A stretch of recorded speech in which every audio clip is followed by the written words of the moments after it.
All right, folks, I'm just headed to the office. We're going to go to Reddit for a topic. I just got to punch stuff into my GPS. I have a meeting. It's pretty cool. I have a meeting coming up in just over an hour. No GPS. I don't want to go home.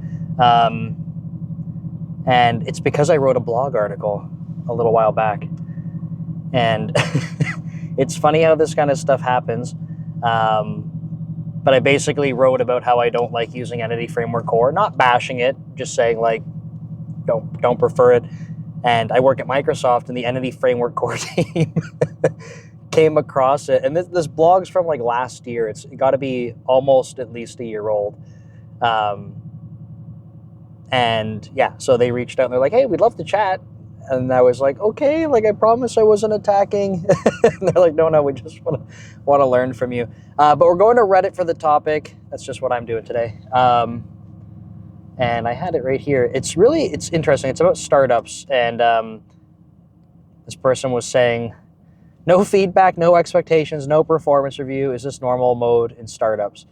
But I think it goes into a lot more than that. The gist of it is really like, it seems like there's no...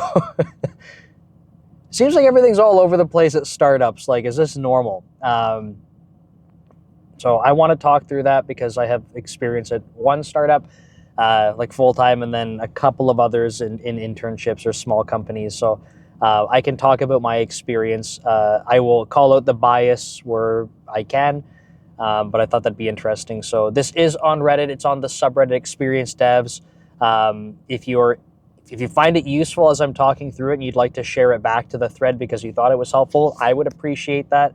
I try to put out as many videos as I can. I think at the time of recording this, there's 176 videos on this channel, and I do roughly 10 per week. I try to aim for 10 per week on this channel. So I don't ask for anything like monetary. So if you don't mind sharing, it helps me a ton and just helps bring more people to the channel. Because ideally, if I could have someone sponsor the channel, then I can do other fun stuff, right? Otherwise, everything's out of my pocket. So really, the YouTube ad revenue goes towards me paying to drive in the fast lane. That's basically what it covers. So we're going to talk through that. I'm kind of interested because I think it'll be a fun thought experiment. You be quiet. And I think the other thing I'll mention is that if you have questions you want answered, just leave them in the comments or look for Dev Leader on social media. That's also my main YouTube channel. And if you send me stuff through other social media channels, I'll keep it anonymous. Obviously, if you leave comments, it's public for everyone to see anyway, so I can't hide your anonymity, can't hide your identity and make you anonymous if you do that. But okay, what's up with startups? So a couple things this person touches on are like performance reviews and things like that. And then they, like, that's how they title it, but then when they go into the details, it's really like everything is not consistent. By the way, I just want to get my water out before I get too far here.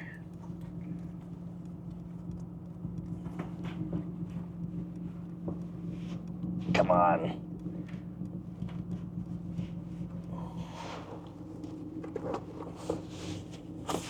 There we go. Good thing we're at a stop sign. Because I can already tell, like, my mouth is super dry. So the thing that I want to clarify before we get too far into it is, like, when I talk about this stuff from my experience, I was never at a startup that had like huge capital injection or something like that.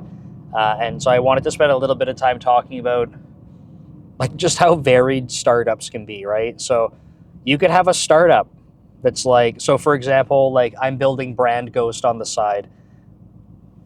Is that a startup? Like arguably you could look at that as a startup because it's like forming a business around something. And then you might say, okay, well, in a startup like that, like, obviously I'm working full-time. Let's assume that I was like, I'm leaving Microsoft and I'm doing this full-time. If the first employees that we bring in, if we didn't have capital injection, like that's going to be that's going to look a particular way, right? We're going to be saying, look, we're literally fighting to survive here. The first employee we bring in, if we have to wait until we have enough revenue just to be able to pay an employee, we're going to be waiting a long time. So maybe we're a startup that says, hey, we're going to be more heavily based in equity. So like in terms of how we would pay, it would be lower, but you'd get equity in the company. So you really have to believe. And you might have a company that kind of looks like this, right? So you might have a startup that's like literally fighting to survive. You might have other situations where you have companies that are like, so say, let's take the same example, and then we're like, but we're going to pitch to VCs, and we manage to really impress them, and then we get millions of dollars injected into the company. At that point, and we go to try scaling, at that point, if we try to build engineering teams and we have other resources, do we start paying more attention to like some of the systems and processes that bigger companies would have because we had capital injection? The answer is maybe. But you might experience startups that got money and they're like, we don't know what to do with the money, right? Like we just hire a bunch of people and now we have teams of engineers, but no one's getting performance reviews. There's no career trajectory stuff. Like it's all over the place, right? So it's not a guarantee that having capital injected into a company will organize it better, but it's a possibility. The other thing I wanted to call out is that if we take the same example, let's pretend this was my 8th startup and I've done 4 of them successfully before and had good exits and whatever, right? They turned into successful businesses. If this was my 8th one, it probably will have more, I'm assuming, again, this is all my assumption, I'm assuming that I would be able to start it off with better structure. What does better mean? Well, I would probably be finding the things from my other companies in terms of when I introduced them, why they were effective, and probably trying to lean into that. So if I would have found from my experience that engineers are really, like the engineers that I end up kind of hiring are generally more interested in career support and career growth, so having feedback and stuff like that, which I personally think is important, if I found that like that became a really important thing early on, I would try to address that really early on because I would have learned from my previous mistakes. Or maybe I don't say mistakes, maybe my previous successes even. So my point with saying a whole bunch of this random stuff is like, when we talk about startup, it could be so many different things. And I think there are some factors that may influence how much process or how much structure is put into place. And it's not a guarantee even, right? That's why I gave the example with capital injection. It's not a guarantee that just because there's capital injection, people do things more structured. Maybe they just hire a bunch of employees and don't have any structure and burn through all their cash real quick. And then everyone's sad. Don't know. So it's hard to know because I don't know the person who wrote this on Reddit. Like, we don't have all the context. And if you're listening to this, say there's 10 of you that listen to this video and you're all from startups, right? You may all have very different experiences and sort of situations the startups are at.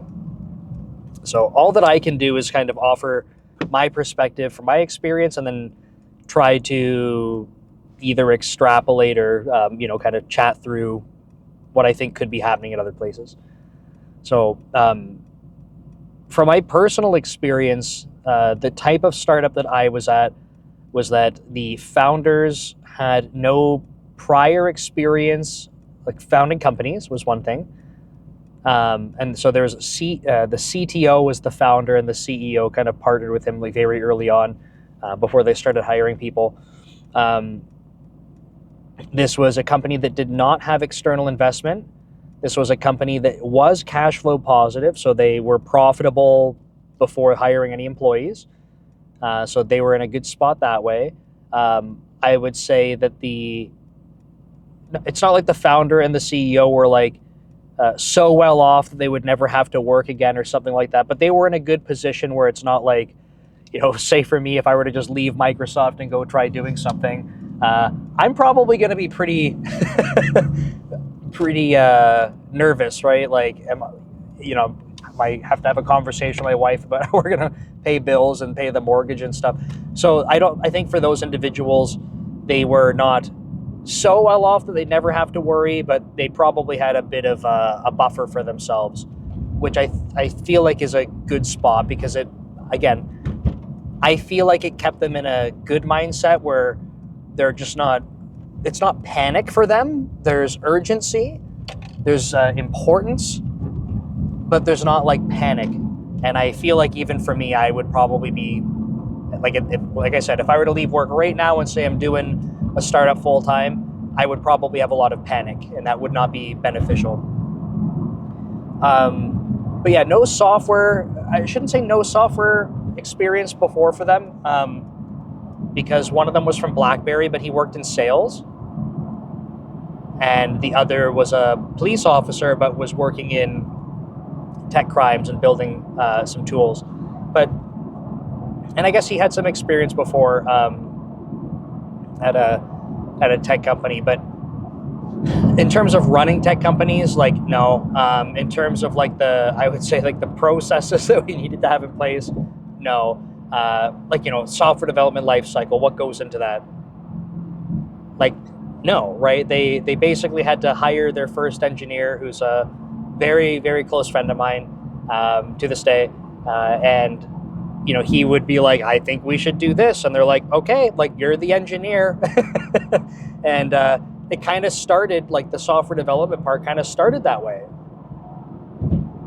So in my experience going through this startup growth, and for those of you that haven't watched other videos, just for context, when I joined, it was like 7 people. So, and that's including like the sales and marketing team and the founder and the CEO. Roughly 7 people. It was roughly 250 people by the time I left. You get to see everything, right? You get to see a company go from like, what the hell are we doing, to like, this is a real company now. And my experience during that was like, there was a lot of stuff that, especially when I compare like the end of that journey to the beginning, like, man, so many things were not in place, right? So we, like, just to talk about a couple things in terms of software development processes, we didn't have code reviews. We didn't have, you couldn't gate your pull requests or your commits. So what would happen is, by the time we did get code reviews, you would push code to the main line, and then people could review it in the tooling we had. So it was always like, well, it's already in the code base and it's working. So like, thanks for the comment. I'll consider it next time, kind of thing, right? But it was one step forward. It was better than nothing. We didn't have automated tests and stuff like that. Like, that took ages. But the person that wrote this Reddit post is talking about some of these other things, like performance reviews and things like that. I would say pretty early on, because we had a really good HR leader.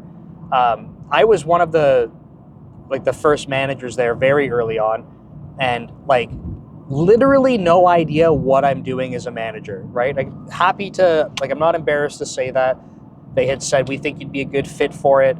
And it's like, okay, but like, obviously I just graduated from school, and like, you bet your ass I wasn't a manager at my internships. So like, they knew that, and I had really good support from my HR leader. So she would say like, hey, you make sure you're having one-on-ones, and we have to talk about, at least once a year, we're going to be doing performance reviews so that we could have, merit increases and stuff like that. So what happened though was like, nothing was like, there was nothing throughout the year that was set in stone. So it wasn't like, hey, quarterly, or hey, every 6 months you're going to be doing something formal. It was like, you probably should. You probably should find what works for you and your team more regularly than once a year. But like, once a year, that's where we're going to make sure we are coming together and talking about performance. then the funny thing was, it was like, okay, well, what does that look like? And my HR manager was like, well, guess we have to make that. It's like, yeah, we don't have anything. By the way, I'm completely stuck in traffic in the fast lane, so this is going to be quite the drive. I hope if you're listening on your drive, I hope you're buckled up, because it says another 40 minutes, which is absolute bullshit. But hey, it is what it is. So yeah, like our first, performance reviews, like in terms of the structure, like I had to go help create that. Like I made the first draft of that for the engineers at the company, and then like gave it to my HR director and had her like review it with me, and we obviously made adjustments and stuff. So it's not like I just did it in a vacuum, but yeah, like we didn't have that, so I had to help make it. Now, when people say, like, hey, I'm at this startup and there's no performance reviews, I want to kind of keep jumping back to this as I talk through, right? So we were probably, I don't know, like by the time this was happening, the company was probably 35 to 50 people. I think something probably like that. Engineering team was probably roughly over, just a little bit over half that. So, it's not like from day one. Like there was definitely a period there where it's like I didn't even know to even ask about like what did performance reviews and stuff like that look like. It didn't even cross my mind. So there's definitely a period at the very beginning where it was like, this is kind of the Wild West, and we barely took a step forward by the time I put that in place with my HR manager. So if you're at a company that's like way smaller than 35 to 50 people, it's like a 10-person startup, like, I don't know, man. Like, I would say not that I think it's a good idea to not have performance reviews, because obviously you want to grow in your career, but like, it's just going to be hard to say, but like, I feel like this, from the perspective of the startup, they just don't give a shit, because they have one thing on their mind when the company's that small, and that's, how do we survive? Now, like I said, it's difficult for me to say that, because as a manager, I actually think it's extremely important that you have engaged employees, you have employees that have an idea of how they're growing in their career. I think it's incredibly important. But I've also lived through the period of a startup where it was like, we just got to do everything we can to stay afloat. And probably the last thing on my mind was like, I really hope I can have a career conversation with my manager. Because, by the way, I didn't mention it yet, we didn't even have levels. We didn't have senior. That wasn't a concept. Right? At one point, we introduced senior because it started to come up, and then a few people received a senior title. And it was mostly just based on tenure. And why? Like, mostly because we have no idea what the hell we're doing. But we realized we needed something, and we needed to take an incremental step. So we did something. And then as time went by, it's like, like, we have some people that are at the senior title, and we're like, if we kind of reflect and review who's at a senior level, are we even consistent? Like that's, and you can't undo it. I guess you could, but like, we're not, like, we don't want to undo it. And so when you introduce titles and assign titles to people, it's not quite a door that you can't close again, but like, it's pretty damn close to that, because it's a really difficult conversation to be like, hey, we're just totally wrong about what we're doing, so like, you're losing your title. Like, you don't want that kind of thing going on, unless you like really need to do it. So that's sort of another thing to consider, right? Is like, you want to be having these career conversations about how you get to the next level, and it's like, it simply may not exist. The structure for it may not exist. It might not mean anything, right? Like, the title itself, like, what does it mean at a company that's only a couple of people? it might, and I say this because I fully recognize it might be important to you because it is your career, but like it's probably just not a priority for the company. Now, if we go back to what I was saying earlier, perhaps someone that has done a few startups, they're like, hey, I recognize that employees ask for this kind of thing, and I'm going to get ahead of that and make sure that when we start the company, you know, the leveling and the role scheme that we had seemed to work pretty well at the last company. Let's just start with that in place, right? We'll start with some structure. So you may be at a place that's like that. That's great. But my experience going through startups was like, no such thing as all this structure. Right? So we had to create the performance review stuff. We had to slowly introduce levels. I think after I left, they had, and I don't know how long after, I know there's like, they have staff level roles where I used to be. I have employees that used to report to me are at director level, which is great because at the time, so when I was still there, I mentioned this in other videos, like I was what they called a technical manager because I also wrote code and was a manager at the same time. But they had introduced a director type position, but there was only a career path from a normal manager, not a technical manager, to director. So it meant that there were managers that were my peers that I hired that were promoted into director positions, but because no one created a technical director position, I simply could not be promoted into such a role, which is kind of funny.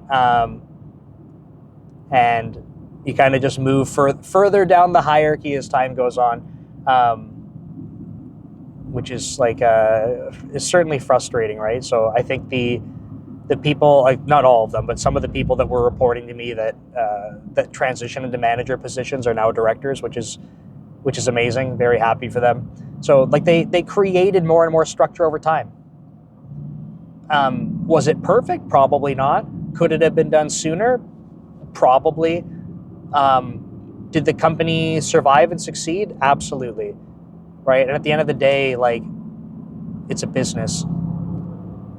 So sometimes I need to say this in videos, not because I'm like, and I acknowledge it might irk some people because they're like, wow, you must not care about people, you must be heartless. And I'm like, no, I'm just telling you how a business thinks about things. I'm not saying that I love it, right? That's why I have to call out, like, as a people manager, for me, it's always people first. Always. But when I'm telling you that a business cares about business, I'm telling you what a business cares about. It's not my preference. So these things were introduced over time. The company managed to do extremely well. So that seemed to be like something that could be repeated. Now, I'm trying to think what else this person was saying. In terms of like one-on-ones and stuff like that, I think that that's a pretty easy thing to introduce very early at a company. So if you do have a manager, like, I feel like there's almost no excuse to not have one-on-ones. It's such a low effort thing that adds a lot of value versus like having a fully fledged, like structured role leveling performance review kind of thing. Like that might be a lot of effort for an organization to put together, but one-on-ones, no, like no excuse to not do that. So I would push for that. And maybe that's a good segue, right? Because you can extrapolate everything I'm saying to like different types of processes and systems that are in place, right? Like benefits, like our startup doesn't have benefits, and it's like, yeah, they might not. So like, if that's really important to you, maybe it's not a good option. So like, it's just, these are going to be compromises that you need to decide if they're okay. If that company continues to grow from a startup to a mid-sized business, it's probably something they'll do, right? So I remember for us, it was like benefits, and this is back in Canada, by the way. So benefits were introduced, and then it was like, I can't remember how many years, and they finally did. We have, God, what is it called? It's not a 401k. Why can't it? Whatever it is. RRSP. There we go. We have RRSPs in Canada. So they were due matching for that. But that came later. And people would, by the time we were that big, people were joining the company. And they're like, wow, I can't believe we don't have that. And then it was just enough feedback to build momentum where it's like, hey, like people are asking for this. Like we're at the size now where we should, if we want to remain competitive with hiring people in, this is an expectation they have. So it's like, yeah, good point. Like we should probably talk to our benefits providers and set these things up. But it's part of growing. So the segue that I wanted to do is kind of, like I said, if you extrapolate some of these things to different aspects of working at a company, you could probably say, okay, let me repeat the thought experiment for a startup. And what I want to talk more about, I guess, how much time do I got left here? I hate these stupid Google Map things that pop over. I got 20 minutes still. That doesn't seem right. But what I'd like to talk about is you're in this situation, okay? And you're getting frustrated. And I feel like that's fair. I'm not telling you, I hope that maybe it wasn't obvious. I'm not telling you like you're not allowed to feel a certain way. Like if you're like, hey, it's really frustrating that we don't have leveling here, or it's really frustrating that we don't do more for performance reviews. I hear you. Like I hear you because I was a manager for 8 years at that last company, basically taking that feedback and going, wow, it's kind of crappy that we don't do this, or I really wish that we did that. And it's like, okay, like let me bubble that up. And what I want to say is that I think it's actually important that you do raise awareness to that stuff, right? I think you need to, personally, my perspective on this is like, I think you need to be able to understand that, a company is not just going to like do what, like drop everything they're doing to do what you say. So if you're like, we need benefits or else, it's like they might be like, I don't know, man, like I guess it's or else then, so see you later. So you need to be willing to accept that it's like maybe not now, maybe it's not when you want it, but I do think that it's very important that you raise awareness to things, right? If just to give you an example, like on the benefits part, there's a million things that a startup can try and do as they're growing to make things better, right? And if they're not getting feedback, they as in like leadership are not getting feedback on what's most important, they'll prioritize things that they think are. So if you're like, hey, I think having benefits is going to be a really important thing for me to like want to stay working at a place like this, and your colleagues are doing the same thing, then there'll be more awareness to that, and that will likely be something that gets put in place sooner. But if you remain just frustrated and quiet, then it's kind of like just not having a vote or a say in what's important to you. So I always recommend that people are vocal about stuff, but you need to have the same sort of understanding that like just being vocal doesn't mean that like it happens instantly.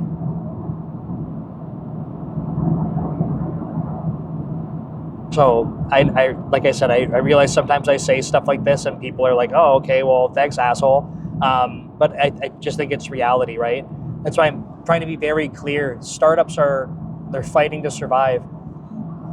The ones that are injected with tons of capital, like I would say maybe it doesn't feel like they're fighting to survive. They are. Unless the plan for the people that are running the company is just to have a higher valuation and get out. But like, just because money was put in doesn't mean money continues to come in from selling products and services, right? So if your company's strategy for making money is just from investors, then like, I don't know. It doesn't seem like a a sustainable business model, but some people do very well that way, I suppose. I guess my thought would be that if I were at a company like that, I should probably not expect that they care about the systems and processes in place for employees, because it sounds like it's not meant to be a sustainable thing. Maybe that's my bias. I've never worked at a company that was just heavy on the capital injection, right? If they're heavy on the capital injection, but trying to do things to transform it into something that is generating revenue, is sustainable, is profitable, great. Like, I think that's awesome. And I think that probably what you would notice at places like that is that they genuinely start to introduce the things that you would expect at companies. Like, they're going to be introducing benefits, they're going to be introducing leveling and more structure and stuff like that, because they're trying to use the capital to shortcut themselves to a position like that, where they're saying, hey, like, yes, we're going to use the capital to obviously scale the business, but at scale, if you can't just have like 50 engineers and no one has any idea what's going on in terms of like their career growth or like, I don't know, like tenure or anything like that. I'm not saying it's impossible, but like, it's probably going to be a little weird and probably going to have people making some noise about it. But I think the most important part is, if you're in a situation like that, you know, having visibility, raising visibility. Nice. Let's get in the lanes. Cool. Okay, we'll probably wrap it up there.